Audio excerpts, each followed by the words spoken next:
मुंबईमध्ये ठाकरेच का हा प्रश्न इतिहास, भावना आणि राजकारणातील जोडलेला आहे.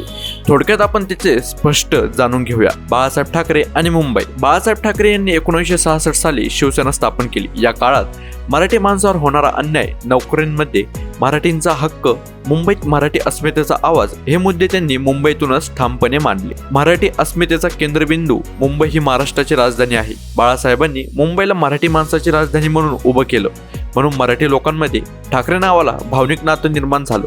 शिवसेनेची मजबूत पकड गिरंगाव, दादर, परळ, बांद्रा, अंधेरी या भागात शिवसेनेचं संघटन खूप मजबूत होतं. स्थानिक प्रश्न सोडवणारा पक्ष म्हणून शिवसेनेची ओळख निर्माण होत गेली.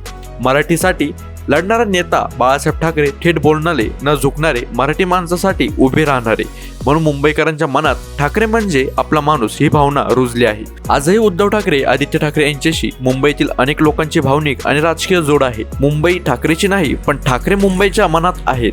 इतिहास, संघर्ष, मराठी अस्मितेचा मुंबईमध्ये ठाकरेच असं लोक म्हणतात. त्यासाठी मुंबईमध्ये ठाकरेच हवे. मुंबई स्वप्नांची नागरी, पण एक प्रश्न कायम विचारला जातो, मुंबईमध्ये ठाकरेच का? मी तुम्हाला याचं सविस्तर माहिती तर दिली, पण मी अजून तुम्हाला खोलपणे त्याचा इतिहास सांगतो. 1966 साली मुंबईत मराठी माणूस होता, पण हक्क नव्हता. नोकऱ्यांमध्ये अपमान होता आणि आवाज दाबला जात होता. तेव्हा एक आवाज उठला, बाळासाहेब ठाकरे. ना सत्ता होती, ना पैसा होता, पण शब्दांमध्ये आग होती. मुंबई मराठी माणसांची आहे हा नारा दिला आणि मराठी माणसाला आत्मसन्मान मिळवून दिला. गिरणगाव असो, दादर असो, परळ असो किंवा वांद्रा, अंधेरी असो, रस्त्यावरचा सामान्य मराठी माणूस शिवसेनेला आपला समजू लागला. कारण शिवसेना म्हणजे लढणारा माणूस होता. बाळासाहेब कधी मुख्यमंत्री झाले नाहीत, पण मुख्यमंत्री घडवले. कधी सत्तेत बसले नाहीत, पण सत्तेला दिशा दिली.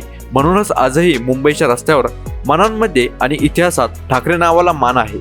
आज उद्धव ठाकरे आणि आदित्य ठाकरे हीच परंपरा पुढे नेतात. राजकारण बदलेल, पक्ष बदलेल, पण मुंबईकरांच्या मनातलं नातं बदलणार नाही.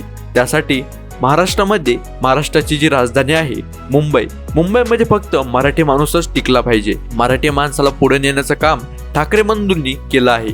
यावेळेस दोन्ही ठाकरे बंधू एकत्र येऊन मराठी माणसाचा आवाज मुंबईमध्ये गाजवणार आहेत. आणि तुम्ही कुठून आहात ते देखील नक्की कमेंट करून सांगा. व्हिडिओ जास्तीत जास्त लोकांपर्यंत शेअर करा, कारण की मुंबईमध्ये ठाकरेच का हा प्रश्न बऱ्याचदा विचारला जात होता.